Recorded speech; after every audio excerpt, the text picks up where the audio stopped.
Seja você um nadador de piscina ou de maratonas aquáticas, ou simplesmente um amante de natação, você está no lugar certo. eu sou a Beatriz Nantes. Eu sou o Danilo Carvalho. E esse é o Swimcast, o primeiro podcast de natação e maratonas aquáticas do Brasil. Feito com nadadores, treinadores e pessoas que não vivem sem natação. Olá, ouvintes da Swimcast. Hoje estamos aqui com o Rogério Karfukenstein, famoso Cafu, treinador de natação, nadador de peito, né? Década de 90, início dos anos 2000, e treinador atualmente do Guilherme Costa, nosso grande fundista e finalista olímpico, e entre outras várias coisas que o Cafu vai contar aqui pra gente. Então, Cafu, muito obrigada por topar o nosso convite. Vamos conversar aí sobre natação, um tema que a gente adora. Com certeza. Muito obrigado a vocês pelo convite. Mais uma vez, parabéns pelo projeto sensacional e fico muito feliz de poder participar e estar colaborando com o desenvolvimento desse projeto maravilhoso. Ótimo. Eu quero muito falar do cachorrão, mas eu confesso que eu queria começar com a sua carreira de nadador, né? Eu nadava em Santos e eu tenho um amigo, Danilo Carrega, então eu lembro muito de você, porque ele nadava peito também.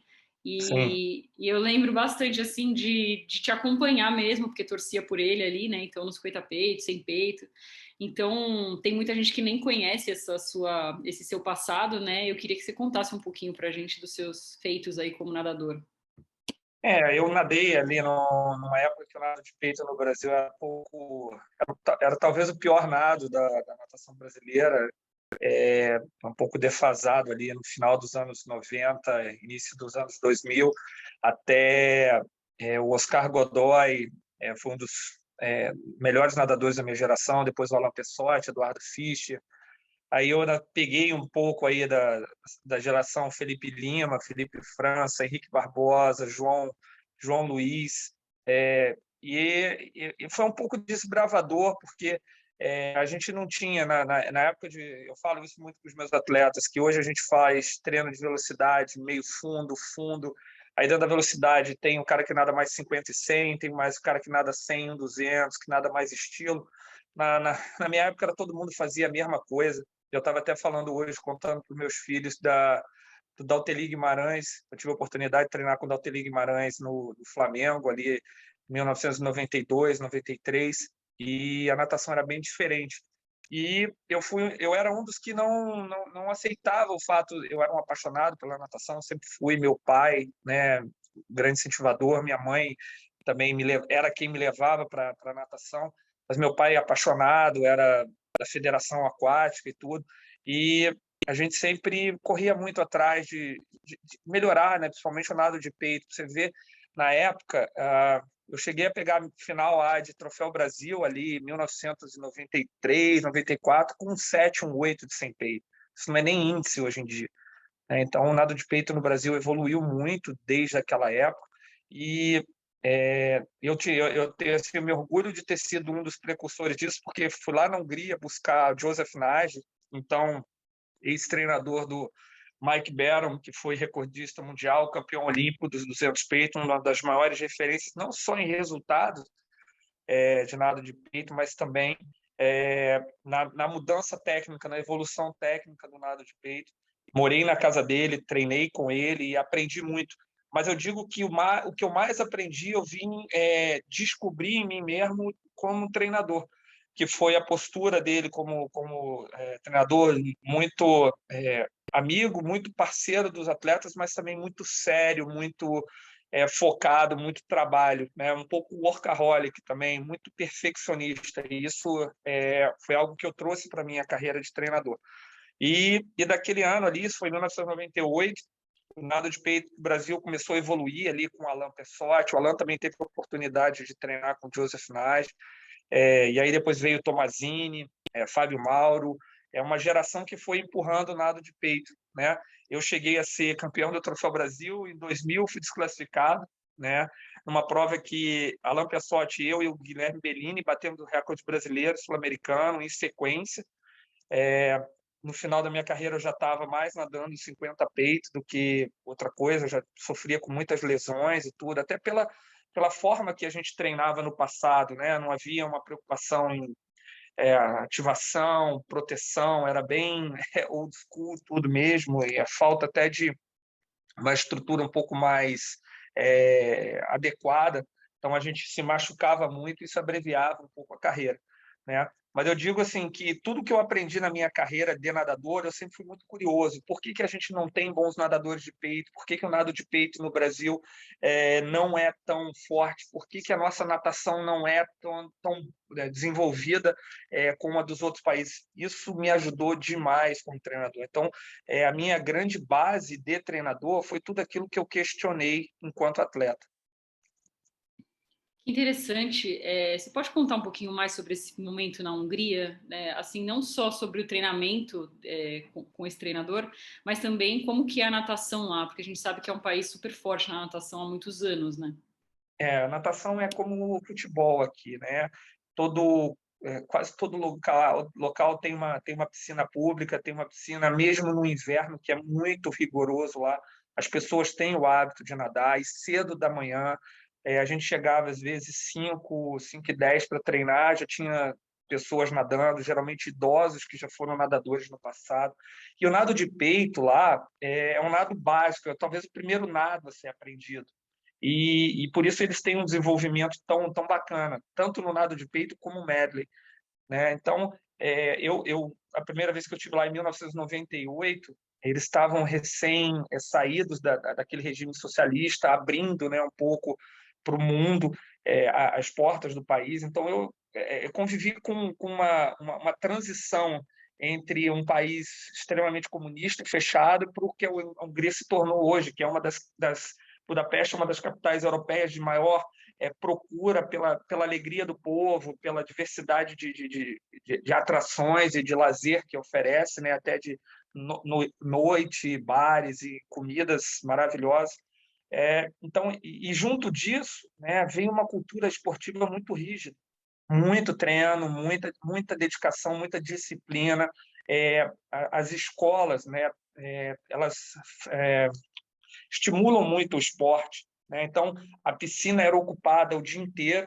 A gente treinava num clube chamado Honvéd. Honvéd é o clube militar, foi o clube do Puskás, né? Do famoso Puskás, jogador de futebol. E a gente via... Eu ficava estava morando na casa do meu técnico e durante o dia eu ficava no clube. Então, a gente treinava de manhã cedo, fazia preparação física, treinava e eu ficava no escritóriozinho dele entre um treino e outro. E, às vezes, assim, eu após o treino, lanchava, dava uma descansada e saía, né? Eu ficava dando volta no clube. Então, isso era de frente para uma pista de atletismo maravilhosa, sempre cheia de atletas, de crianças, de estudantes fazendo atletismo. Na piscina, a piscina lotada, os horários todos ocupados com as turmas, cada turma era, acho que 2 vezes na semana, várias idades, polo aquático, e outros esportes que para nós no Brasil não são muito convencionais, como o pentatlo moderno. Eu aprendi muito. A Hungria é um país muito forte no pentatlo moderno, né? Que tem a equitação, tem tiro, tem esgrima, tem a natação e corrida. Então eu acompanhava muito isso, aprendi muito. Então o que me mostrou foi a cultura esportiva deles. É um país pequeno, né? Com uma população pequena, mas a prática esportiva competitiva ela é muito presente no jovem. Então, isso forma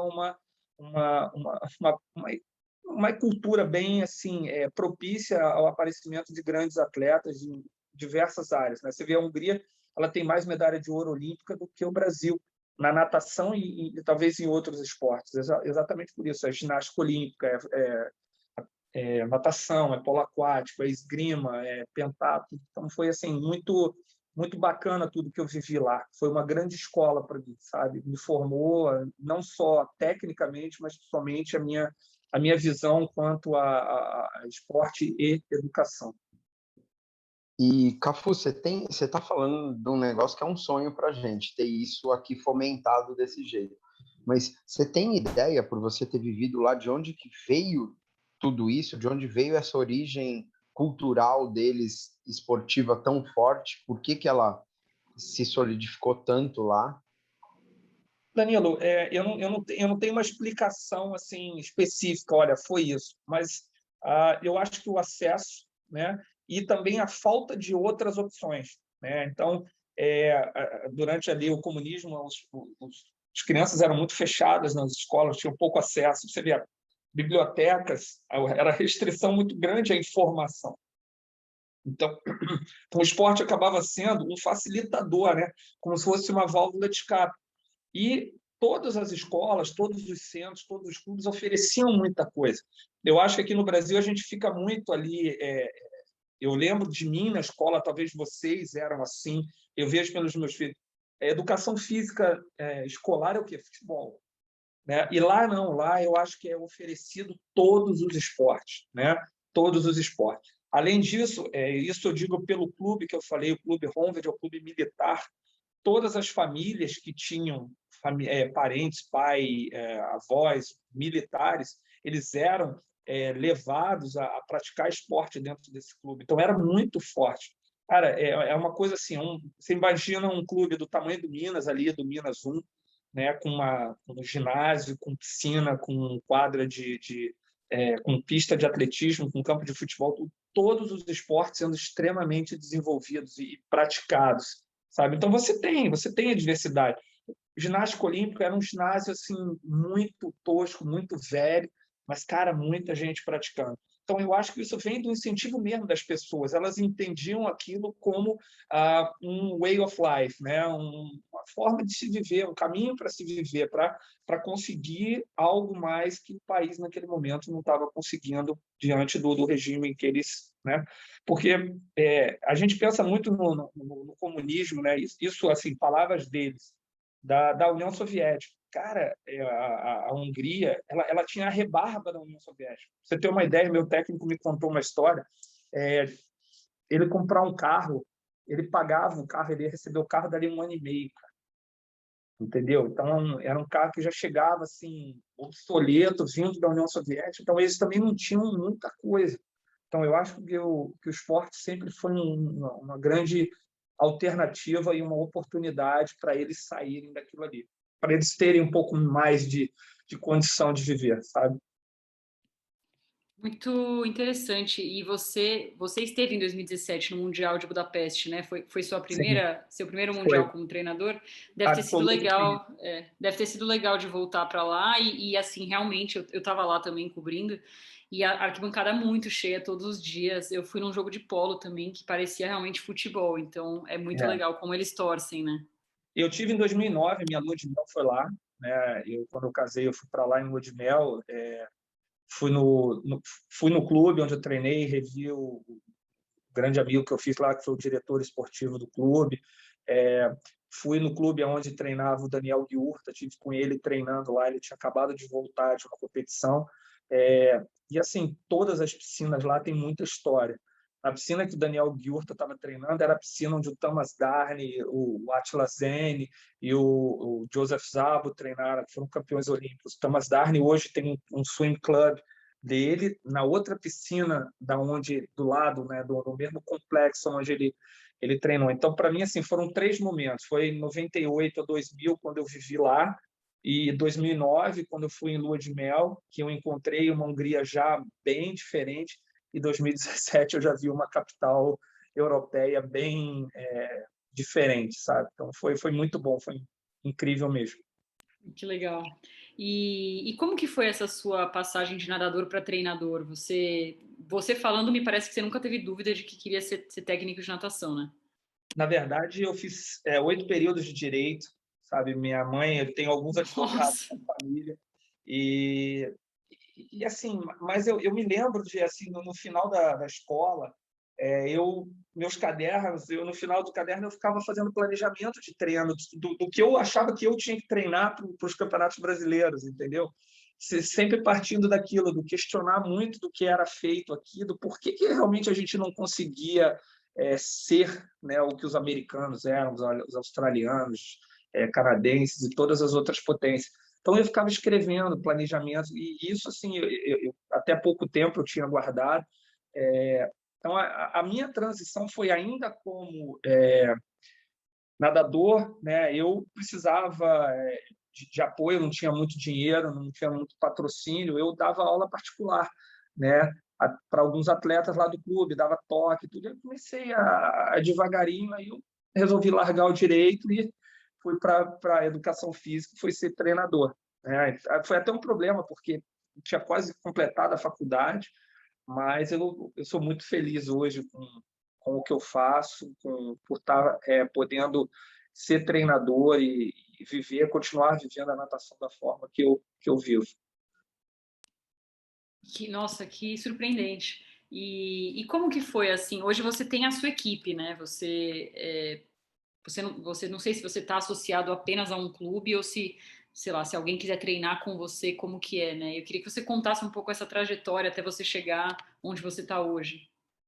Então, quando eu me casei, eu fui morar nos Estados Unidos, né? A gente fez a nossa lua de mel em Budapeste e dali nós fomos morar nos Estados Unidos para tentar alguma coisa nova, né? Enfim, eu sempre gostei muito de lá, sou da Flórida, e fiquei lá um tempo. Aí minha esposa engravidou, né?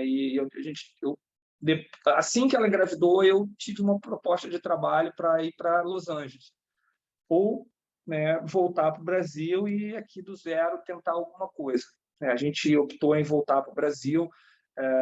Não estava fácil lá naquele momento para a gente, enfim, estava com algumas dificuldades, não só financeiras, mas também a nível. Essa proposta de trabalho foi alguma coisa assim que apareceu já, a gente decidindo, né, o que iria fazer, mas não me arrependo.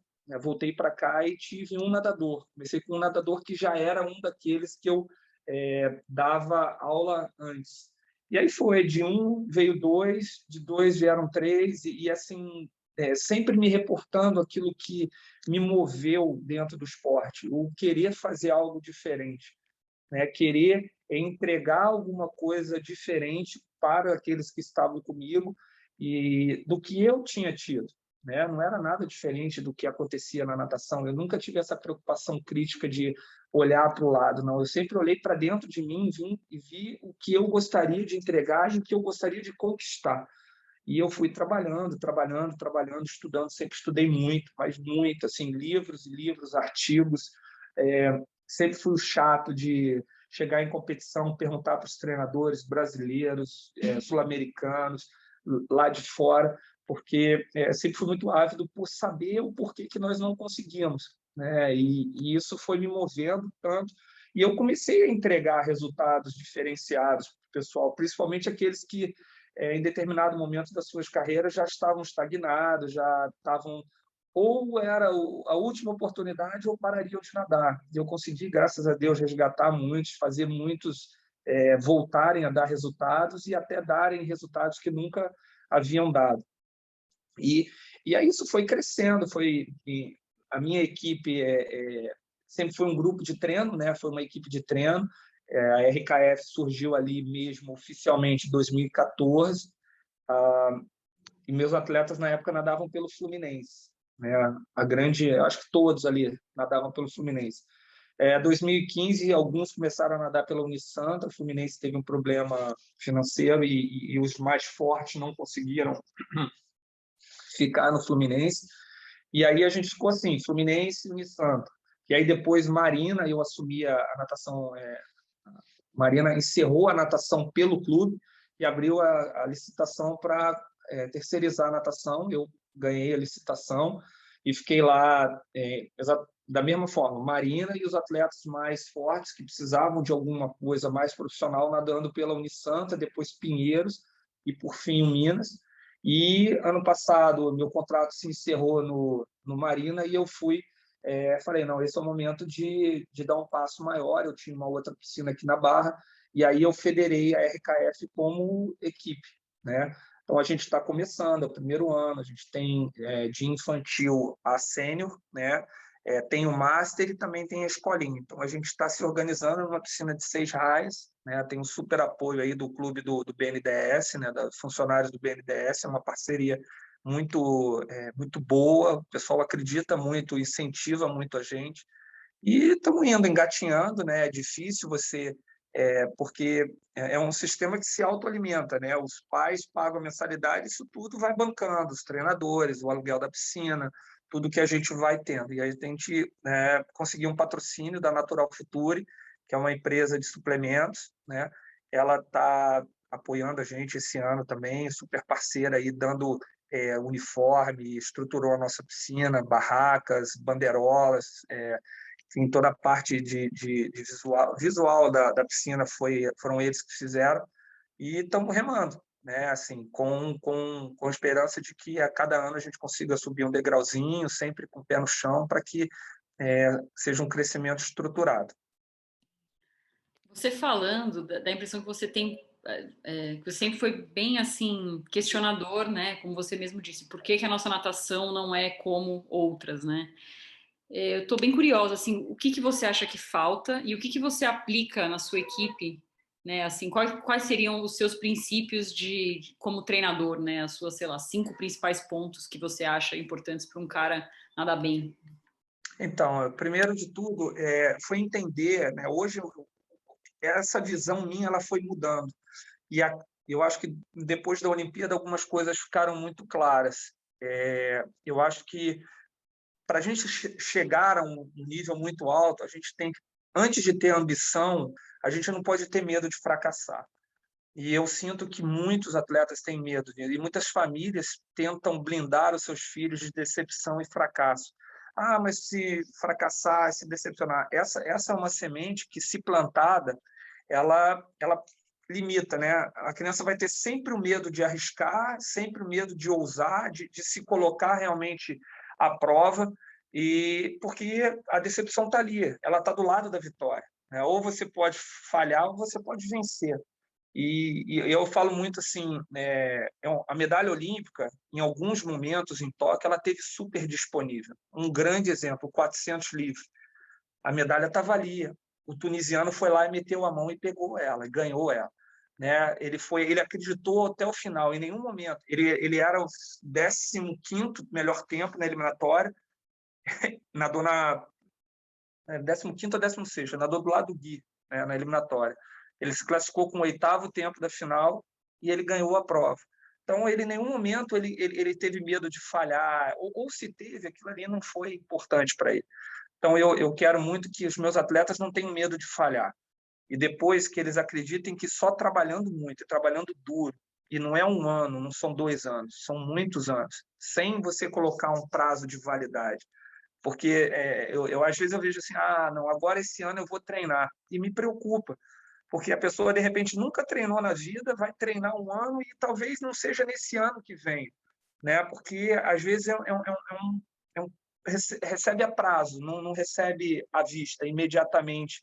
Né? E aí entra naquele outro negócio da decepção. Pô, mas eu treinei e me decepcionei, então eu não quero mais. Né? Eu acredito muito na liderança, e o líder não precisa gritar, eu acho que você vai liderar as pessoas pelo propósito, por aquilo que você acredita e por aquilo que você veio fazer. E dentro do meu grupo, as pessoas que estão comigo, elas acreditam muito naquilo que eu prego, que é o trabalho e o conquistar construindo, né, através do trabalho. Não adianta você trabalhar e você não acreditar que você está construindo andares e degraus da sua trajetória. Organização, as pessoas que me conhecem sabem que eu sou extremamente organizado e muito disciplinado.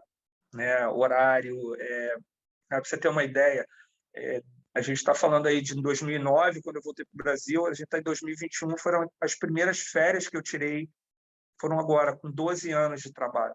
Eu viajei um momento ou outro com a minha família, tirei alguns dias, mas férias mesmo, de falar, pessoal, eu estou de férias, foi agora, depois da Olimpíada. Então, foram 12 anos construindo. Né? Isso que a gente conseguiu, uma final olímpica, um atleta olímpico, um grupo que você vê que não é só o Gui, tem outros meninos vindo, tiveram outros atletas já grandes atletas que enfim, acabaram, infelizmente, parando ou mudando de clube, mas foi um trabalho a longo prazo. Então, agora, depois desse ciclo olímpico, eu me dei o direito de, peraí, galera, eu preciso dar uma descansada e acho que estou no momento disso, porque até então eu não havia chegado aonde eu queria, sabe? Então, é em cima disso que eu pauto o meu trabalho. Bem interessante. E a gente não conversou com o Guilherme ainda, mas ele me dá a impressão de ser um cara bem trabalhador, assim, de ser um cara que treina muito, né? O que para você seria um nadador perfeito? A gente fez essa pergunta para o Ari, né? Ele até falou, cara, pegou um pouquinho do Cielo, um pouquinho do Fratos. O que para você é esse cara, né? O que um nadador precisa ter? Eu vou ser um pouco diferente, Bia. Eu não quero ter um nadador perfeito. Eu quero ter sempre alguma coisa para melhorar no meu atleta. Porque se ele ainda tem alguma coisa, algum espaço para melhorar, é ali que a gente vai investir, aí a gente pode chegar num degrau mais alto, né? Então, o Guilherme é muito trabalhador, mas ao longo da carreira dele, são 11 anos, né, que a gente trabalha junto, muitas coisas foram sendo desenvolvidas e ainda tem outras coisas, graças a Deus, para a gente colocar em prática, para a gente atacar maturidade, fundamentos, força. A técnica é um caminho que não tem fim, a gente vai sempre melhorar um ajuste, buscar algum ajuste. Mas, assim, para não deixar sem resposta, parecer assim que eu não tenho, eu acho que o que seria o atleta perfeito é isso que eu te falei em cima disso.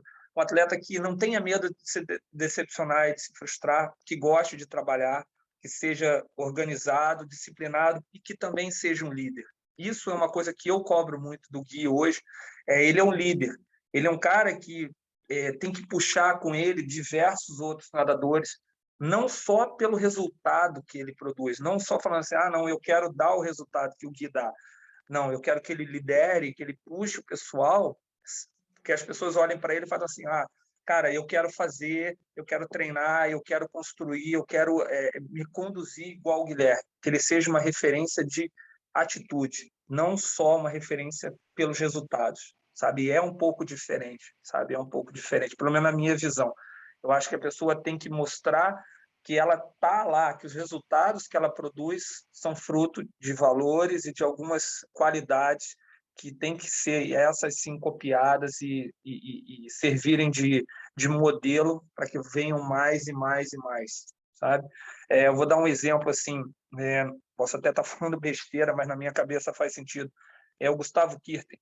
O Gustavo Kirten, ele é um cara brilhante, um cara que sempre treinou muito, um cara que sempre deu tudo dele para chegar num grande resultado, chegou, mas por que outros Gustavo Kirten não vieram?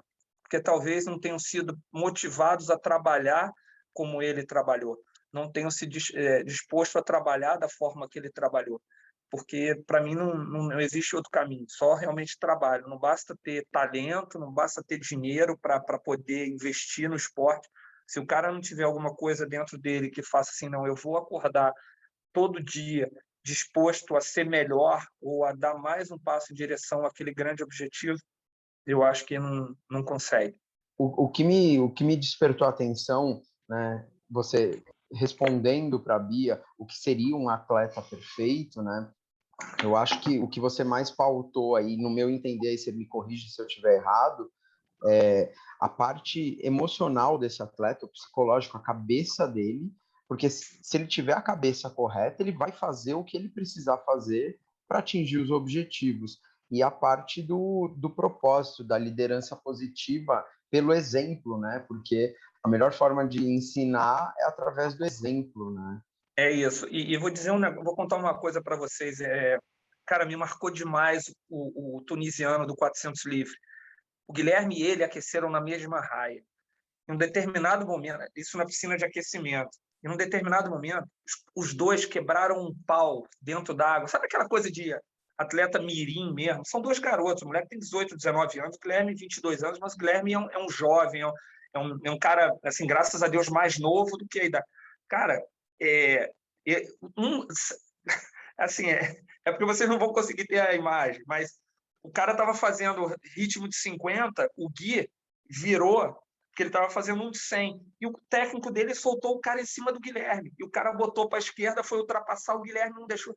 Cara, isso numa raia de aquecimento, na piscina de aquecimento da Olimpíada, antes de 400. Os caras metendo cacete, os dois. Eu falei, Gui, esse cara vai estar do teu lado na eliminatória do 400 livre. Eu falei, cara, você não pode perder desse cara. Danilo, assim, uma coisa muito louca. E o cara ganhou do Gui batida de mão e tirou o Guilherme da final. E o cara entrou na raia 8, cara. Então, assim, é emocional, sabe? É vontade, é algo assim, o cara ali, nenhum dos dois queria perder, sabe? E eu acho que isso é o que tem que ter no cara. O cara tá ali naquele momento, não importa se é aquecimento, né? Pô, eu tô lá fazendo meu ritmo. Vem um cara de crawl, vai me passar? Ah, não vai. Então, os caras quebraram o pau mesmo. Sabe? Quebraram o pau, assim, foi assim, ninguém percebeu.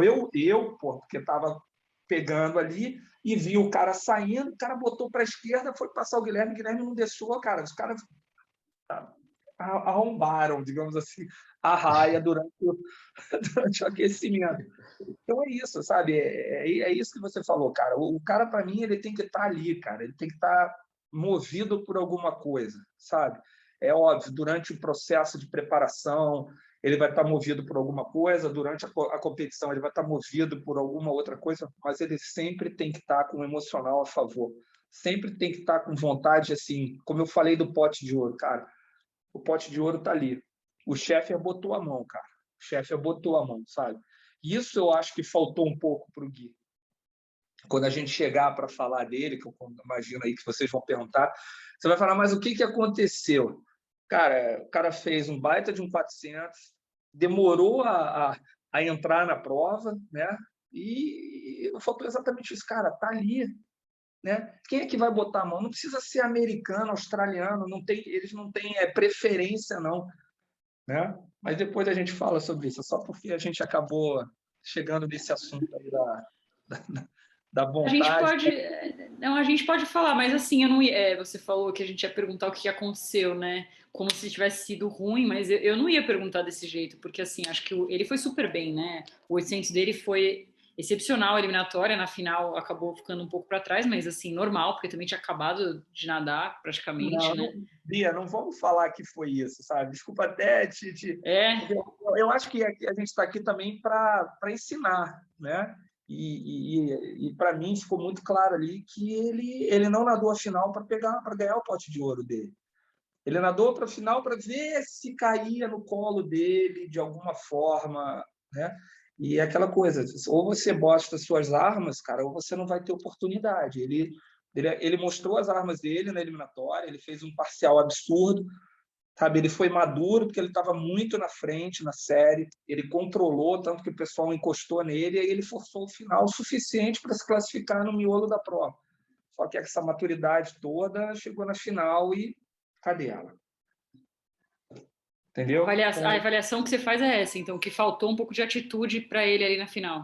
Não acho que tenha faltado atitude. Ele simplesmente usou uma atitude que, em vários momentos da carreira dele, ele acabou usando, que foi...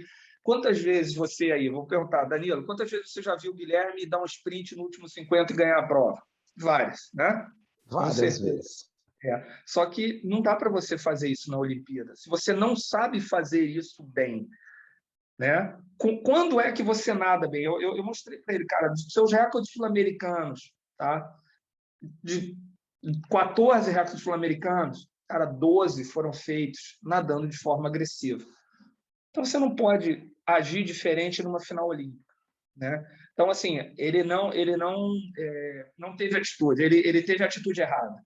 A atitude que ele tomou, porque ele foi para fazer a estratégia que, embora não tenha sido a que nós combinamos, ele entrou e fez. Ele teve essa atitude, né? Só que foi uma atitude errada, não foi assertivo. E acabou virando passageiro da prova. Ele virou passageiro, porque em determinado momento você está ali, caraca, os caras estão abrindo, você parou de prestar atenção na tua prova, tu está longe.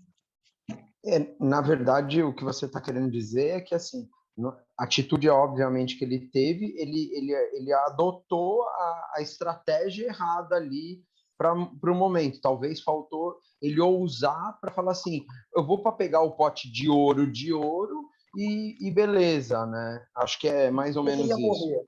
Porque ele não ia morrer, porque se ele vira o 400, como ele virou a eliminatória, com 3,50, ele ia estar na frente na prova. Cara, você está vendo a tua medalha de ouro ali, você vai entregar a tua vida, né? Mas, e aí é o que eu digo, não foi falta de atitude, ele tem o hábito de muitas vezes fazer isso. Muitas vezes nadar a prova de forma assim, eu vou ficar ali e vou dar um tiro de 50 no final. É aquela coisa do subconsciente, né? O cara de fazer tantas vezes a mesma estratégia, né? O cara às vezes tem isso como uma reação automática a uma situação de estresse, né? O cara, óbvio, pressão, tudo ali, falou, não, eu vou aqui. Ele foi o primeiro 50, foi o segundo 50 junto, só que dentro dele ele não entrou na prova. Se ele não entrar na prova, é como se ele não ligasse o motor dele.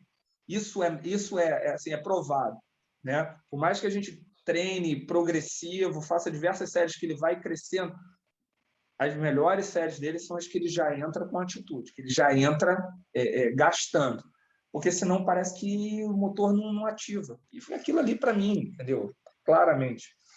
E para ele depois. E como que foi para você? É uma pergunta que eu fiz para o Ari também, porque é difícil a posição do treinador, né? Você faz tudo, mas na hora quem nada é o cara, né? Como que é para você lidar com isso, assim? Não, Bia, a gente ganha junto e a gente perde junto, né? Como aconteceu em Guangzhou, lá foi horroroso, e lá a gente reconstruiu muita coisa. A gente caiu junto, a gente conversou, ficamos tristes, sabe? Em nenhum momento eu briguei com ele, nem tenho que brigar, cara. O cara fez tudo, uma preparação brilhante, sabe? Mudou muito desde Guangzhou, com o que aconteceu lá, sabe? A gente teve uma preparação perfeita, ele fez tudo durante a competição inteira, certinho. Foi naquele momento ali que, para mim, serviu como um grande aprendizado para ele. Falar, Gui, olha, você está vendo? Cara, você não pode mais fazer isso.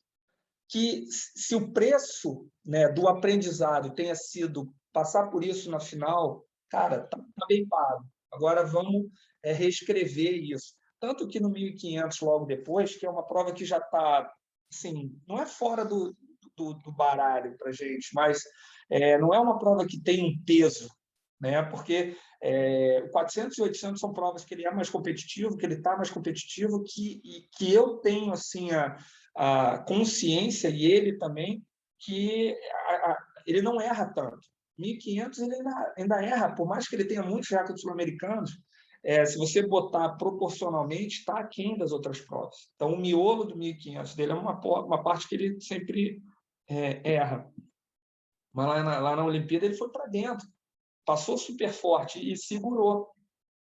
Uma semana de polimento, ainda estava com moral baixa por causa do 800, mesmo que a gente tivesse conversado, ele entendido e, assim, não é relaxado, respirado, sem falar, não, realmente foi isso. Tá? Ele foi para o 1500 e sentiu, mas ele teve outra proposta. Ele passou no 1500 igual ele passou na final do 800. Então, não pode, né? Não pode ser assim. Então, eu acho que no final disso tudo, restou um grande aprendizado para ele, sabe? E que tenha sido esse o preço a ser pago, porque, enfim, dói porque é numa Olimpíada, dói porque a gente sabia que poderia vir alguma coisa a mais, principalmente depois da forma que ele nadou eliminatório, mas a gente está sempre aquela velha história até do que a gente já falou, está construindo, né? O processo de construção é isso aí. E é muito é bom de ouvir falar, porque assim, é bom. Ele foi finalista olímpico, é muito bom esse resultado também, né? Mas é legal ver como vocês queriam mais, sabe? Porque às vezes eu acho que a gente, né, a gente vê algumas entrevistas pós-prova que o pessoal nada mal, mas fala que, puta, mas eu tô feliz, tal. Então é legal que vocês queiram mais do que isso, né? Porque realmente era possível, né? E continua sendo, porque daqui 3 anos tem mais, né? Aí o que eu falei, eu não acredito, já estou aqui, não é. Para mim não tem, né? Tanto que assim ele voltou a treinar já, sabe? Já voltou a treinar. A gente já tem metas, cara, tem coisa a fazer. Eu já tenho plano, eu já cheguei na Olimpíada sabendo o que eu ia fazer depois, como ia ser, porque é aquela coisa, planejamento, organização e construção, a coisa está ali. Né? E não é o atleta perfeito, ele ainda tem muito espaço para ser preenchido. Então, a gente precisa, é um ciclo curto. Mas, Bia e Danilo, ficou uma coisa para mim. Hoje, eu sei que a gente tem mais condição. A gente, assim, eu como treinador dele, mas ele principalmente, ele tem a condição de ser mais, de ser um medalhista. Ele saiu de lá com esse sentimento e eu também. Talvez antes a gente não tivesse essa visão que a gente tem hoje, sobre a disponibilidade. Está ali, está ali.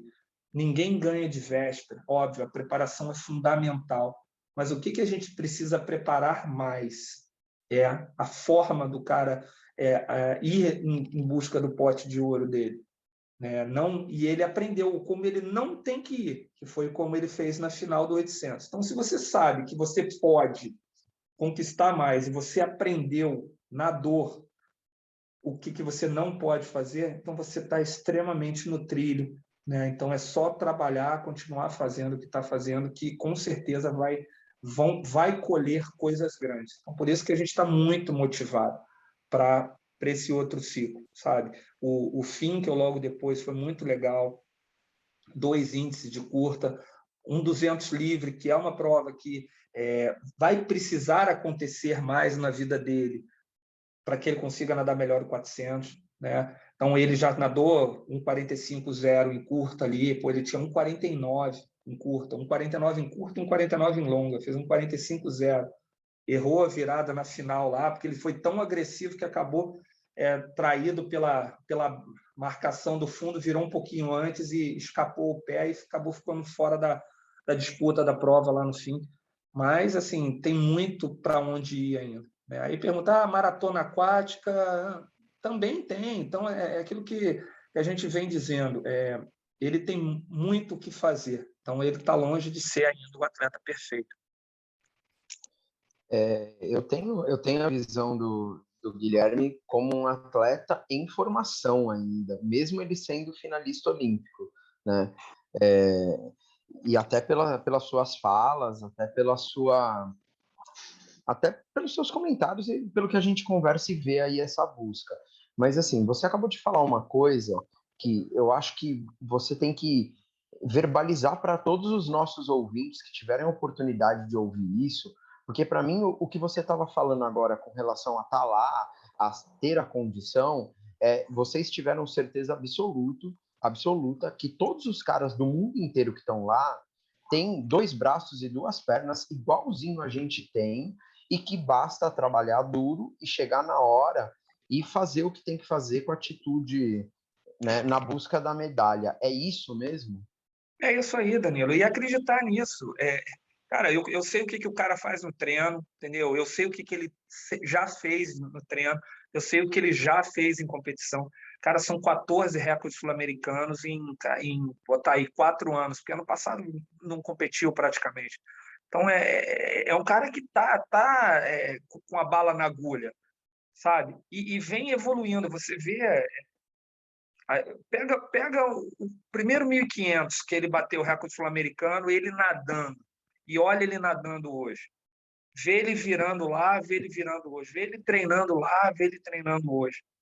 É um cara que vem crescendo, por quê? Porque vem trabalhando para isso, vem entendendo. Peraí, subir um degrau. Para eu subir um degrau, agora o que eu preciso fazer? É isso? Então, beleza.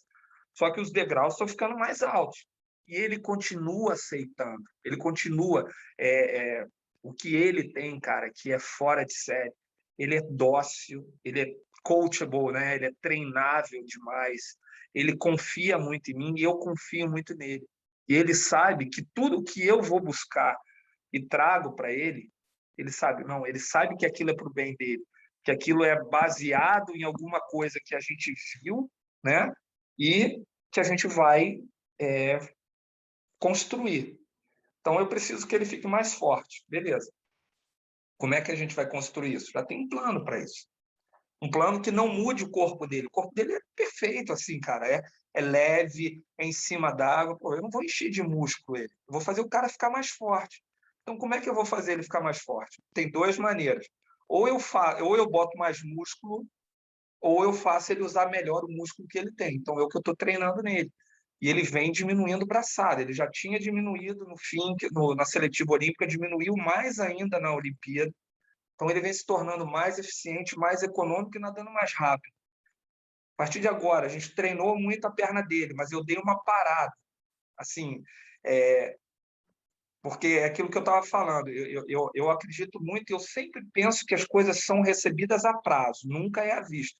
Então, se eu treinar muito a perna dele, eu não acredito que imediatamente eu vou ter esse ganho, né? Por quê? Porque eu tenho que dar o tempo do corpo dele, da estrutura dele, do motor dele, adaptar àquela nova capacidade. Então, eu treinei muito perna dele até um tempo. Cara, o cara tem muito a melhorar de perna. Sabe por quê? Mais ainda, porque ele entendeu que isso é bom, né? Então, qual é a grande lição que fica disso aí? Cara, a gente sem fim. O desenvolvimento ele não tem fim. Ele só tem fim se você acha que você não tem mais para onde ir. E isso eu questiono muito. Eu acho que muitos atletas e muitos treinadores fazem sempre a mesma coisa, repetem sempre o mesmo programa e acham que simplesmente isso vai fazer o cara nadar mais. E eu vou por outro lado. Eu vou identificar o que eu preciso melhorar no cara, vou estabelecer um prazo para isso e vou adaptar meu treinamento para isso. Então, eu quero diminuir o número de braçadas dele ainda mais, fazer ele usar mais eficiência e melhorar a perna. Então, peraí, eu tenho que mudar o meu treino, né? Obviamente, tem coisas que são inerentes a ele que ele precisa fazer, só que ele vai fazer com uma outra pegada, uma outra demanda. E aí a gente está em permanente evolução. Sem medo de errar, cara. Sem medo de errar, não tenho medo de errar. Eu tenho medo de ficar no mesmo lugar.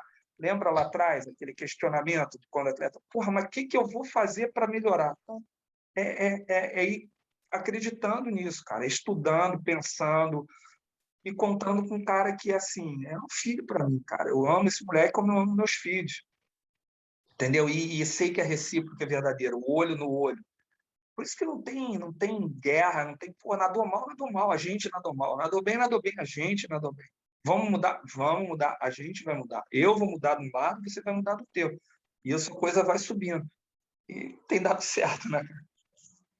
Pô, que emocionante de escutar e ver você falando isso, né? E, assim, enquanto treinador, eu tenho essa visão, né? Uma coisa que você falou, enquanto a gente olhar para uma prova e falar assim, nossa, errou aqui, podia virar melhor ali, podia fazer não sei o quê, cara, sensacional. A gente tem o que melhorar ainda. Ah, eu bati um recorde mundial, mas eu errei ali um negocinho, pô, perfeito, então vamos bater o recorde mundial de novo, né? Essa Eu vou dar visão, um essa exemplo para busca. você. Desculpa te cortar nisso aí que Sim, você falou. Cara, no fim que eu ali, ele bateu o recorde sul-americano do 800. Quem estava do meu lado viu que eu saí puto.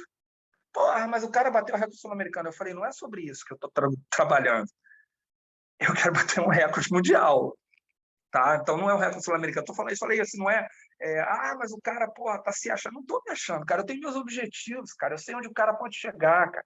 E a gente tem estratégia. Então, quando o cara cumpre a estratégia e, pô, bate o recorde, como foi a eliminatória da Olimpíada? Cara, o cara fez 500 metros perfeito. Ali entrou a maturidade dele. Pô, ele estava muito na frente. Ele falou, cara, eu tô dentro da série, tô na final já. Entendeu? Tô na final. Então, pô, tirou o pé. Aí os caras encostaram nele, ele segurou no 750 por 800, ele deu um gás e ganhou assim. Foi segundo, batida de mão na série. Então, cara, realizou a estratégia ali. Então, isso aí que a gente tem que valorizar, né? Quando o cara executa aquilo que ele treina. Ah, mas foi recorde sul-americano. Cara, beleza, mas eu quero mais, a gente pode fazer mais. Sabe? Tem que ser o determinante ali, não é o recorde ou não recorde, é a execução daquilo que a gente construiu. Vocês postam bastante treino, né? Eu lembro, ele já postou algumas vezes, você também. Conta um treino marcante que você fez com o Guilherme para os nossos ouvintes. São muitos.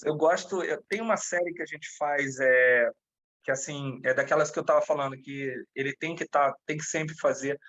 É uma série que alterna uma distância longa com ritmo, né? Então, é um de 800, aeróbico, que eu chamo, né? Eu não trabalho a 1 a 2, eu trabalho de uma forma um pouco mais diferente, né? O meu aeróbico, todos os meus fundistas ali sabem como eles têm que nadar. Então, era 1,800, aí 4 de 50 forte, aí 1 de 600, 4 de 50. 1 de 400, 4 de 50. Aí eu voltava 700, 4 de 50, 500, 4 de 50, 300, 4 de 50. Aí tinha 600, 4 de 50, 400, 4 de 50, 200, 4 de 50. Um de 800 máximo e um de 100 máximo. Ele deu 8,5 no 800 e 53 no 100. E agora, antes da Olimpíada? Foi Nossa. absurdo. Faz as Rodando contas aí, quanto que dá isso? 7.500. 7.500 de série. Essa é a série favorita. Essa aí vai até morrer. Essa série é sensacional. A Bia vai fazer. Caraca. Gente, muito, muito boa essa série. O Porque cara é sempre assim, o Danilo sabe, e não tem steady state, né? Nada no mesmo ritmo, é variação constante de intensidade, mudando sempre, né? Porque eu acredito que assim o condicionamento é muito mais, eu brinco, é gasolina aditivada. A gente bota gasolina dentro do tanque, né? O treino é gasolina, mas você pode botar gasolina aditivada, gasolina comum ou gasolina adulterada, né? Então tem que ter muito cuidado com isso, porque eu vejo, não, treinei 10 mil, peraí, deixa eu dar uma olhada nesse 10 mil. Aí você vê o cara fez 7 mil no mesmo ritmo. Não foi efetivo, sabe? Mesmo para quem vai nadar maratona aquática. Não é, porque na maratona você tem uma mudança constante de ritmo, né? de condição de prova. Então, às vezes, você tem que dar uma aceleradinha, às vezes você está no bolo, às vezes você está tendo que acelerar para fazer um contorno. Então, não é. Então, da minha maneira de pensar, é a gasolina aditivada. Perfeito. Nossa, que bonito. Treinão. Legal. E você comentou em um post nosso, lembrei agora, né, do Swincast, que eu escrevi sobre a Emma McKeon, e você falou alguma coisa sobre o treinador dela, a história deles, né? Queria que você contasse, se você puder, essa história e outras coisas legais que você viveu na Olimpíada. Então, assim, o Michael Ball é um cara que eu conheci assim melhor em 2019. Sempre admirei muito o trabalho dele, os resultados dele. Mas em 2019, quando eu estava depois lá do 1.500 do Guilherme, que nadou bem mal, eu fiquei lá, tinha um loungezinho para treinadores, né? 1.500 foi a última prova da etapa. E eu sentei lá depois no lounge, peguei um café. Ele sentou na minha frente, falou comigo, oi. E quando ele voltou, ou seja, 3 horas depois, 4 horas depois, eu estava no mesmo lugar. Eu continuava sentado lá, com meu computador, meus papéis, meu pensamento, o que tinha acontecido, o que a gente tinha que fazer, porque assim, eu já converto imediatamente, né? O insucesso eu já transformo em trabalho, eu não me dou muito tempo de ficar chorando, nem se foi muito bom comemorando ou se foi ruim sofrendo. Eu já meto a cara no trabalho para já, em cima daquilo que está fresco, transformar em novos processos. E aí ele voltou e sentou lá e falou: você ainda está aí? Ele é um cara, além de ser um baita de um treinador, é um ser humano fora da curva, né? E aí ele chegou para mim e falou assim, perguntou o que tinha acontecido, eu falei, ele me falou uma frase, ele falou que assim, a falha é o fertilizante do sucesso. Ele me falou isso. Tanto que se vocês olharem em alguns posts meus, eu sempre uso isso, né? Failure is the fertilizing of the success. Ele escreveu para mim isso. E aquilo ali ficou muito na minha cabeça, né? E aí a gente trocou contato, eu trouxe ele para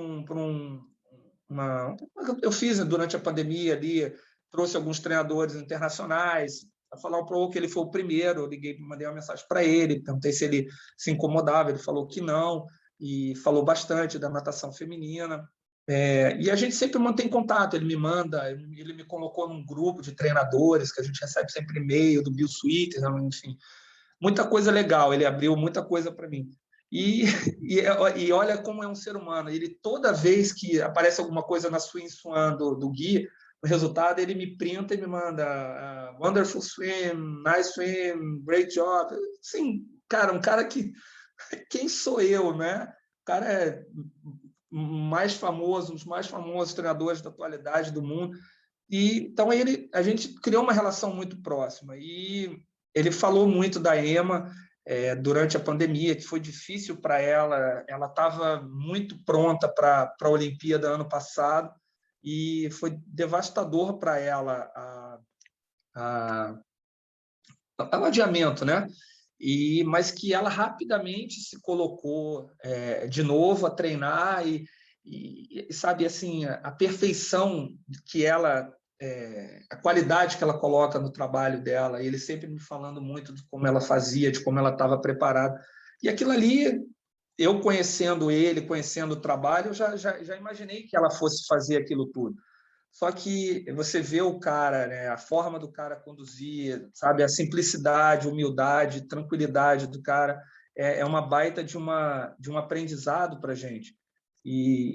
Assim, tá com ele lá e ele ficou super feliz com a final do Guilherme, sabe? Falou comigo, foi incrível. Até assim, olha, não posso falar isso para você não, mas eu vou torcer para o australiano, mas eu vou torcer para o Guilherme também.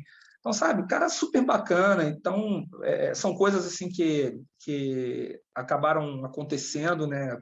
Como consequência do processo de estar nessas competições, de estar vivendo isso, de conhecer pessoas assim como ele, como o Stefano Morini, que é uma pessoa maravilhosa também, que abriu todas as portas do trabalho dele, que me dá o acesso lá no Centro Federal de Ostia com o Guilherme, como se a gente fosse italiano.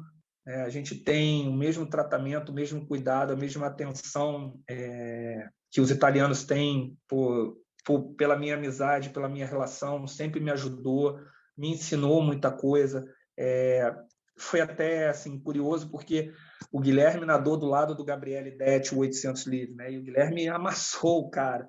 E eu vi que ele saiu bem consternado, né? Os atletas dele não foram tão bem nessa Olimpíada.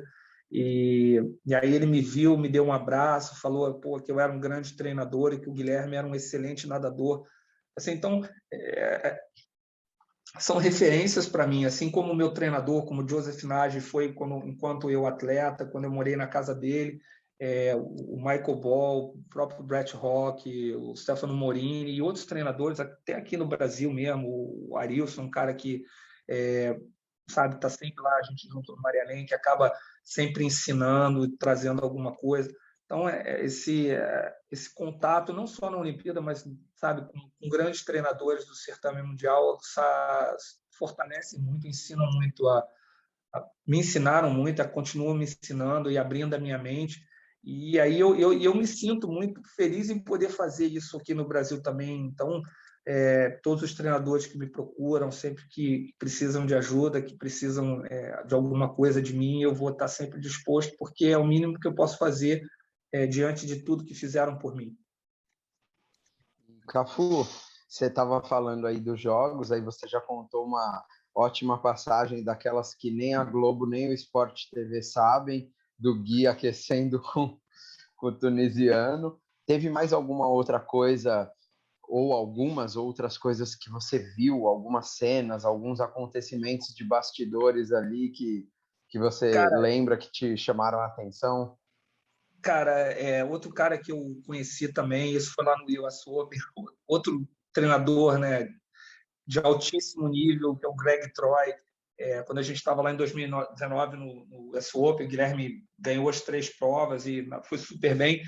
No dia seguinte, a piscina estava em jardas, ia ter uma competição em jardas, ele estava dando treino para os atletas dele.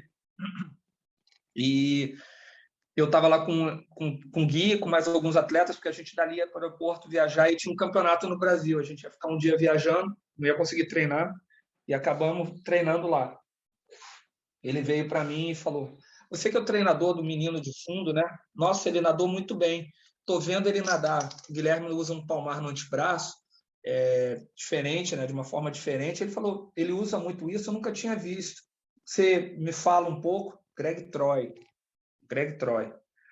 E aí a gente se encontrou, isso eu falei com ele, a gente mantém contato também. Ele é menos tecnológico que o Michael Ball, que o Morini, ele não fala muito pelo WhatsApp, eu troco mensagem mais com ele por e-mail e tudo, falamos durante a pandemia. E nos encontramos lá em Tóquio e eu não lembro o que eu estava fazendo, se eu estava dando soltura para alguém e tudo, mas o Dressel estava na piscina.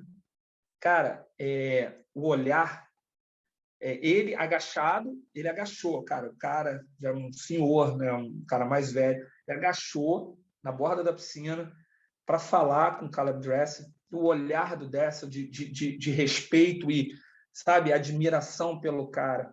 Sabe, isso é sensacional, cara. Isso é uma coisa que eu tenho, o Gui tem comigo, eu sempre olho, ele sempre me olha com muito respeito, assim, com muito carinho, sabe? Muito bem querer. Não é uma relação assim que foge ao respeito, sabe?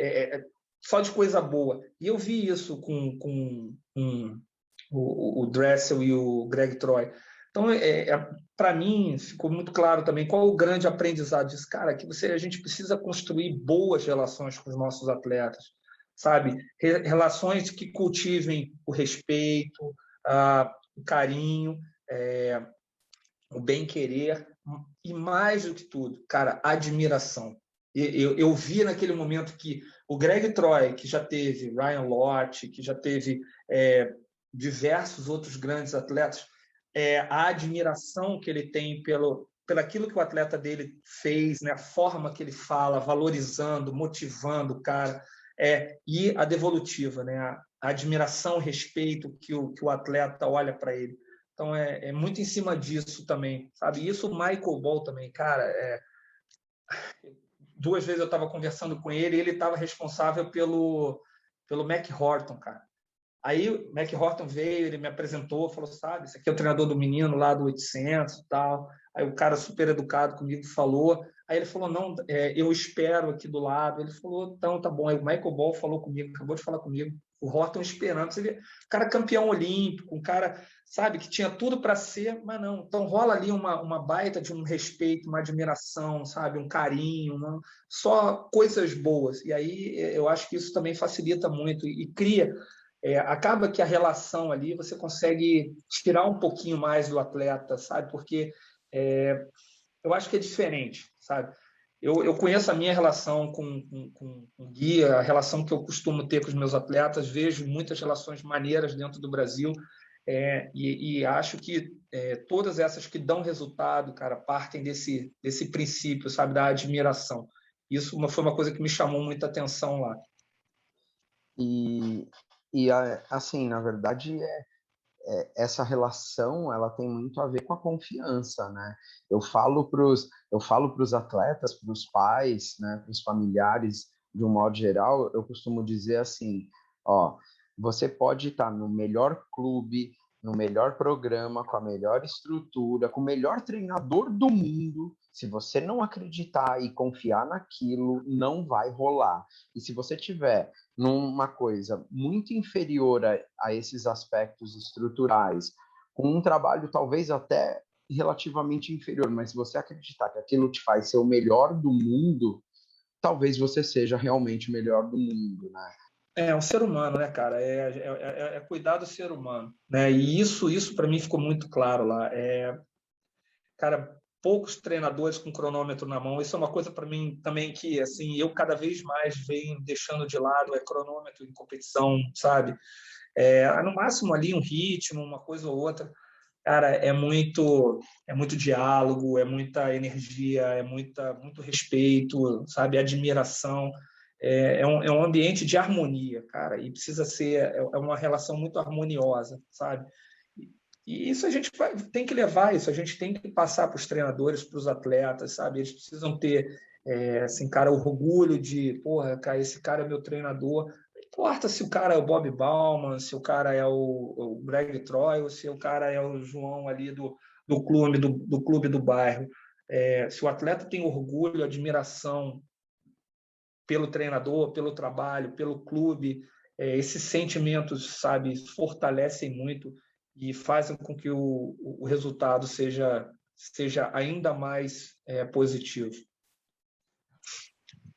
Não, bem legal. E você acha que a gente está muito distante disso? Agora pode falar, porque eu sei que você é um cara crítico, né? Que questionador, né? Crítico não de criticar destrutivamente, sim construtivamente, porque você critica ou questiona alguma coisa, mas com o propósito de que aquilo se torne melhor, né? A gente está muito distante disso entre as relações nossas de treinador, com os atletas, com as instituições e até entre os próprios treinadores? Não, cara, eu te falo que eu sou admirador do profissional brasileiro, porque a gente joga nas 11 e joga bem nas 11, cara. Porque a gente tem muita dificuldade, falando de Brasil, esquecendo, sem comparar com o que tem na Austrália, o que tem nos Estados Unidos, que é outra realidade, sabe? É outra coisa que não dá, é cultural, é aquilo que a gente estava falando nisso, é algo que está entranhado já na cultura, na sociedade. Mas aqui, dentro da nossa realidade esportiva, eu acho que nós, treinadores, somos bons demais. A gente precisa cobrar mais planejamento a longo prazo das instituições. E eu critico, sim, dizendo que dinheiro não é justificativa para você não ter ideia. Você pode não ter dinheiro, mas você pode ter ideia. E se você tem as ideias organizadamente, de forma plausível, você acaba conseguindo atrair o dinheiro. Tá? Porque se as pessoas olham para alguma coisa e veem que existe organização e seriedade, cara, elas vão investir. A gente tem pessoas, você imagina, no meio da natação, existem atletas cujos pais são grandes empresários, pessoas que têm acesso, possibilidade de viabilizar apoio, incentivo. Mas o cara só vai botar o dinheiro se algo for planejado e organizado, né? Assim, imagina, eu tenho um clube ali no meu clube, pô, eu apresentei uma proposta, olha, meu clube é isso, a gente vai fazer isso, aquilo. O cara foi num patrocinador, na Natural Futuro. O cara comprou a ideia, porque ele viu que era algo organizado e algo possível de trazer uma visibilidade. Agora, não, eu preciso de dinheiro para apoiar a seleção brasileira. Como? De que forma? Esse dinheiro vai ser aplicado de que maneira? Quem vai gerir esse dinheiro? Qual vai ser a contrapartida? Entendeu, Danilo? Então, eu acho que a gente se esconde muito, assim, isso de forma geral, né? Não estou dizendo CBDA, federação. Eu acho que falta planejamento na natação brasileira. Falta planejamento. Falta assim, cara, nosso programa é assim, vai acontecer isso, esse ano a gente vai ter tais e tais ações, com tais e tais atletas, de tal e tal forma. Acabou. Beleza, qual o custo disso? É 500 mil? Galera, vamos no mercado, vamos correr atrás de 500 mil. Vamos através de lei de incentivo, vamos tentar no COB, vamos tentar na iniciativa privada, vamos fazer um baita projeto vamos convocar. Hoje é fácil você ver, quantas vezes online a gente já se falou. Imagina, vamos marcar olha, todos os pais da natação brasileira, uma reunião para apresentar o projeto de desenvolvimento da natação brasileira. Cara, vai lotar, porque todo mundo, que isso é de interesse, cara, é meu filho, eu quero saber o que está sendo planejado. E quem sabe eu também vou me sentir encorajado de participar apoiando isso. Tenho certeza, cara, tenho certeza que se fosse por essa forma, a gente conseguiria, se a gente tivesse um planejamento. Então, a minha crítica é isso, não tem um planejamento. Não adianta falar, porque, poxa, a gente precisa de um head coach igual a seleção da Austrália tem o Ron Taylor lá, e é o cara. Eu falei, não, cara, o cara é a ponta do iceberg. Mas quem faz o processo funcionar está embaixo. São os caras da base, são os caras da estatística, são os caras da comunicação. Você precisa, hoje em dia, o mundo é isso. Entendeu? Então, assim, a minha visão, até como um empresário empreendedor. Cara, eu estou reformulando. Daqui a um tempo, estou até dando um spoiler aí, 2 spoilers que eu vou dar. Um é esse, que eu estou reformulando toda a minha mídia social, que eu quero melhorar ainda mais a minha comunicação com o meu público, né? E a outra eu conto depois, você me cobra aí, se eu não esquecer. Então, você precisa, porque você só vai atrair apoiadores, cara, se você tiver uma boa apresentação, se você tiver um bom planejamento. Isso, para mim, é o que falta para a gente. A gente tem espaço, a gente tem... Você vê, cara, fomos para Bauru. Você já deve ter ido lá. Várias vezes. Que lugar, que projeto. Espetacular. Porque o cara é um milionário apaixonado. Não. O cara podia ter o dinheiro. Se ele não tivesse a ideia, se ele não tivesse sido formatado aquilo tudo, não teria. Você precisa juntar os pontos. né? Você precisa juntar o dinheiro ao planejamento, a ideia. Então, se você tem a ideia, cara, eu acho que você tem mais caminho andado do que tendo dinheiro. Porque se você tiver o dinheiro e não saber o que fazer, cara, vai fazer besteira e acaba, né? Eu acho que na verdade, né, a gente precisa ter o dinheiro, precisa ter a ideia, mas precisam ter as pessoas que executem A isso, os operacionalização. profissionais capacitados. Por exemplo, você acabou de dar o seu spoiler aí. Bom, a gente precisa de planejamento, tá, mas o planejamento de quê? Quem é o profissional qualificado e não o meu amigo ou o amigo do presidente da federação lá que votou em mim e que colocou alguém aqui? Tipo assim, tem que parar essa troca de favores e colocar o melhor profissional que você tiver à disposição para fazer aquele trabalho que você precisa. Eu acho que a gente seguindo esse parâmetro, porque tem que ter execução. Às vezes eu tenho uma boa ideia, mas eu não sei como executar. Antes de tudo, Danilo, eu entendo que você precisa ter um planejamento. Cara, eu estou aqui e quero chegar ali. Beleza, o que eu preciso fazer? Isso. Pum, tá no papel, tenho a ideia? Beleza, a gente vai atrás do dinheiro da operacionalização. Não adianta também você, exatamente, tem um planejamento, conseguir o dinheiro, cara, mas não tenho quem operacionalize. Vai dar errado. Mas tudo vai nascer num grande planejamento, sabe? E isso é uma outra coisa que eu defendo. Você sabe até que eu estou junto de alguns treinadores, a gente está tentando fazer uma organização de treinadores.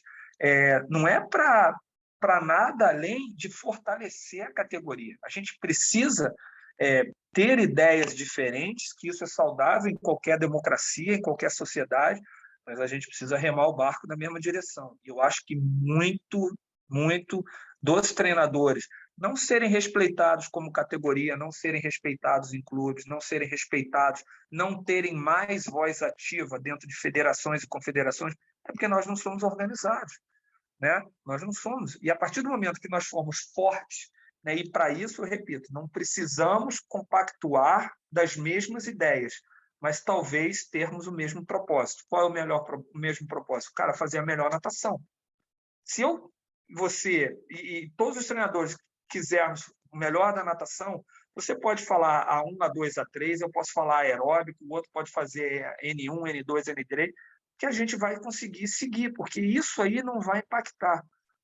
A gente precisa ser mais organizado, ser mais fortalecido como categoria, cara. Isso é uma coisa que eu sempre falei, continuo falando, estou trabalhando junto de outros profissionais para a gente tentar conduzir a natação nessa forma. Não é para ninguém se dar bem, ninguém ganhar dinheiro, porque, cara, não vamos, né? O que a gente vai conseguir é fortalecer o esporte, fortalecer a nossa posição dentro do esporte. Isso reverte para a gente em respeito profissional, em valorização profissional, né, em condições de trabalho, que é o que a gente não tem, né? Quantas vezes a gente vê aí um clube, mudou diretor, mudou isso, bum, Lima profissional. Cara, mas cadê? Qual representatividade, qual classe que a gente tem para nos defender disso? Nenhuma. Então vai continuar acontecendo. Que o cara entra, um Zé Ninguém, né? Está cheio de Zé Ninguém aí como diretor de clube, cheio. Né? Você bem falou aí, neto de não sei quem, primo de não sei quem, amigo de não sei quem, apoiou na candidatura. Vai ser ali diretor de natação do clube do bairro. Mas eu não gosto do treinador. Gosto do treinador, então rua. Independente do trabalho que o cara está fazendo, do que ele já fez pelo esporte. E aí? Né? Não tem ninguém nem nada para defender. Então, a minha crítica é essa, cara. É quanto a nossa organização e planejamento dos objetivos e do caminho que a natação precisa. Cara, sou fã do treinador brasileiro, acho que todos nós somos muito bons, sabe? Podemos e seremos ainda melhor se nós nos organizarmos e nos fortalecermos como classe. Né? Não precisa ninguém, mas eu não gosto de fulano. Não, você não precisa gostar ou deixar de gostar, não é sobre isso. É respeito profissional e propósito. E seguir uma linha, cara, para a classe ser mais forte. Não, perfeito. Acho que é isso, né?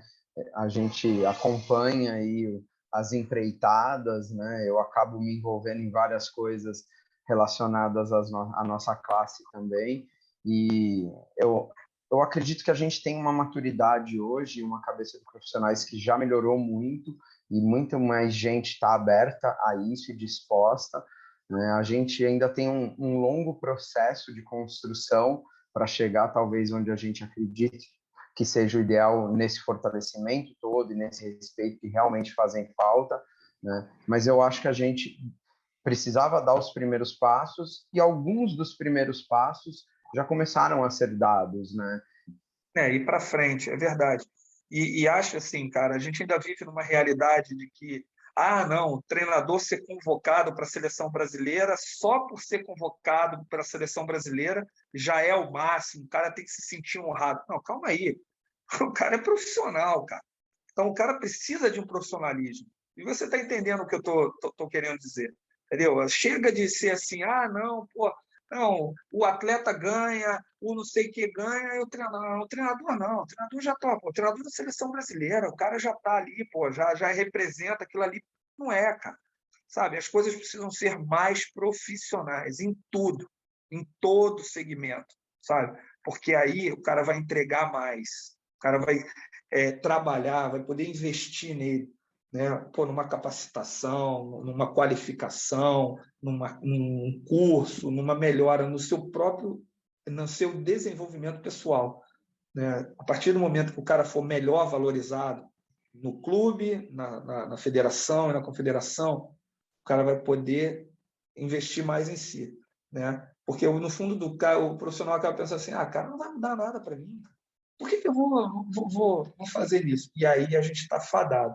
Enquanto for igual a gente, que porra, cara, que está aqui falando, né, propondo, sonhando, colocando a cara a tapa, até mesmo para ouvir crítico, né? Vai falar, o cara está falando, mas o cara está lá, treinador da seleção, cara, beleza, e aí?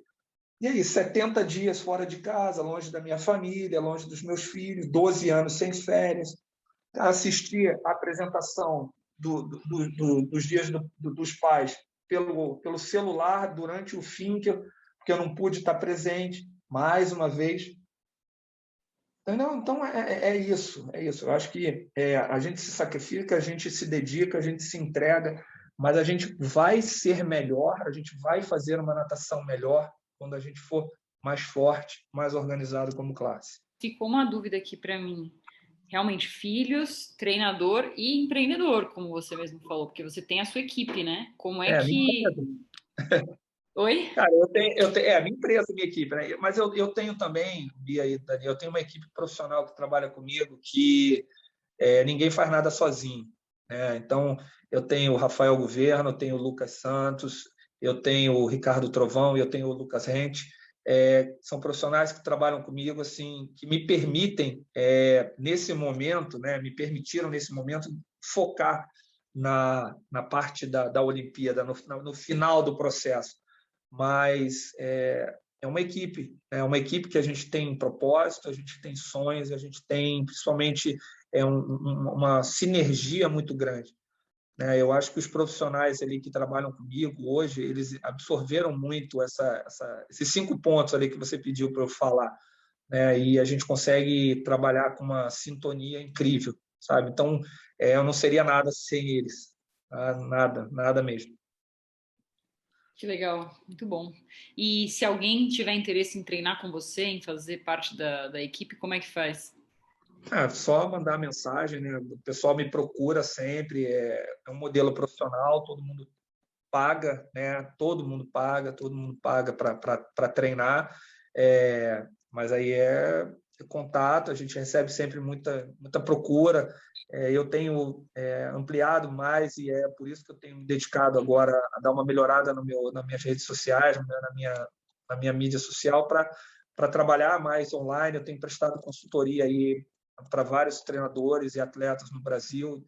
E é bacana, isso tem me deixado muito feliz, que a gente está vendo a evolução do pessoal assim gritante. Isso motiva muito, sabe? Porque não é só a ponta, não é só o Guilherme, não é só ali o Perseguinho, o outro Guilherme lá que agora bateu o recorde brasileiro Júnior 2 de 800, e a galera que já está lá. Olhar para baixo e falar, opa, a máquina está começando a girar, e essa filosofia, essa ideia,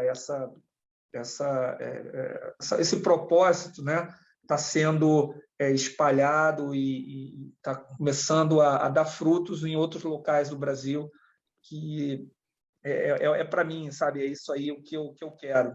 Sempre lembrando, né, da onde tudo começou.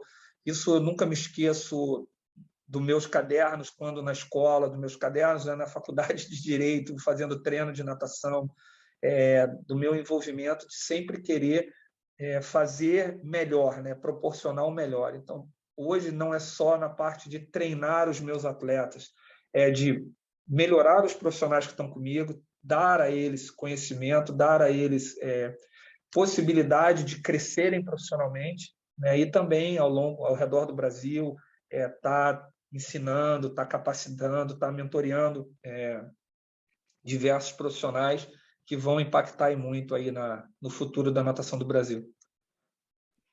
Perfeito. Bom, da minha parte aqui, acabei as perguntas. Danilo, não sei se quer falar mais alguma coisa, mas já vou dar tchau porque começou o choro aqui. Então, Cafu, muito obrigada. Eu gostei muito do episódio.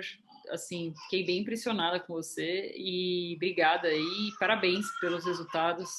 Tenho certeza que tem muito mais por vir. Obrigado, Bia. Vamos com tudo aí. Parabéns. Continuem com o projeto. Não abaixem a cabeça. É uma coisa que eu aprendi na vida, é que só taca pedra em árvore que dá fruto, né? Então, com certeza, sempre terão críticos, mas que tenham e que esses façam como me fizeram, né? O que eu agradeço sempre é todos aqueles que sempre disseram que eu nunca seria nada e que eu nunca conseguiria construir nada.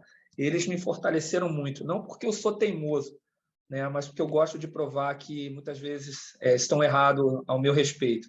Então, continuem aí com o projeto. E muito obrigado pela oportunidade. Desculpe se eu falei demais, porque falar de natação eu fico dias e dias falando. Show, Cafu.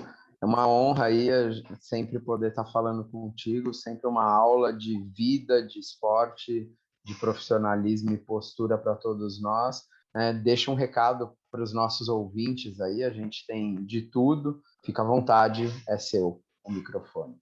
Então, primeiro de tudo, eu quero agradecer a minha família, meus pais, né, que já não estão mais aqui, pela iniciação toda, minha esposa, meus filhos, pelo apoio, pela retaguarda. Não é fácil, né? Foram só nessa reta final foram 70 dias longe de casa, e assim saber que tem pessoas que estão aqui com você, independente do que acontecer lá, sabe, vão estar contigo. Isso é incrível. Então, a minha gratidão eterna é a minha esposa, meus filhos, aos meus pais. E eu falo muito, cara. Hoje eu fui chamado para falar num programa de rádio de escola, né? Mandar uma mensagem. E eu fiquei pensando sobre o que falar e eu pensei uma coisa legal. Cara, a natação é um esporte incrível. Ela envolve não só o físico, mas principalmente ela nos envolve emocionalmente por situações que a gente talvez não fosse passar em outros esportes, em outras áreas da vida. Por isso que ela é tão especial, porque ela é única. Ela promove dentro de nós sentimentos, sensações e mudanças que com certeza nos fazem melhores ao final da nossa estrada, seja essa qual for. Cara, dificilmente eu vejo alguém que não carrega boas recordações e bom aprendizado do que viveram na natação. E eu sou fruto disso. Eu sou fruto do que eu vivi, do que eu aprendi, do que eu sofri. Mas, cara, eu não tiraria nada, não. Eu amo esse esporte, eu amo o que a natação representa para mim, eu amo o que eu posso fazer através da natação para o mundo, né? Seja ele meu bairro, minha cidade, meu clube, meus atletas. Eu procuro fazer alguma coisa para que atinja eles como ser humano. E a natação promove isso na pessoa. Ela faz ser humanos melhores, que as pessoas acreditem, gostem, apoiem e se tornem tão apaixonadas pela natação como eu sou e como vocês são aí. Tá? Obrigado. Só o spoiler que eu ia dar, cara, é uma coisa que agora não tem nem contexto, cara. A gente estava falando sobre o processo de melhora. Cara, eu tive uma ideia para fazer a virada do Guilherme melhorar. Eu vou trazer uma pessoa que eu acho que nunca fizeram isso na vida com um atleta para um atleta melhorar um fundamento. Estou dando esse spoiler, vocês vão saber em breve. É uma coisa assim para radicalizar. Mas eu falei para o cara, é um cara que tem uma baita de uma habilidade. Talvez para mim é o cara que tem o melhor fundamento no Brasil que eu já vi. É um cara que eu estou conversando, fiz a ele uma proposta para trazer para o Guilherme, tornar ele uma das melhores viradas do mundo. Porque se fizer isso, cara, a gente também sobe de nível, né? Sempre buscando melhorar. Você e suas ideias geniais e inquietantes, né? Estou curioso, depois você pode até me contar em segredo aqui e os ouvintes vão ter que aguardar. Valeu, Cafu. Valeu, obrigadão, gente. Valeu por tudo aí. Um abraço. Tchau, obrigada. Até mais. Valeu, galera. Obrigado.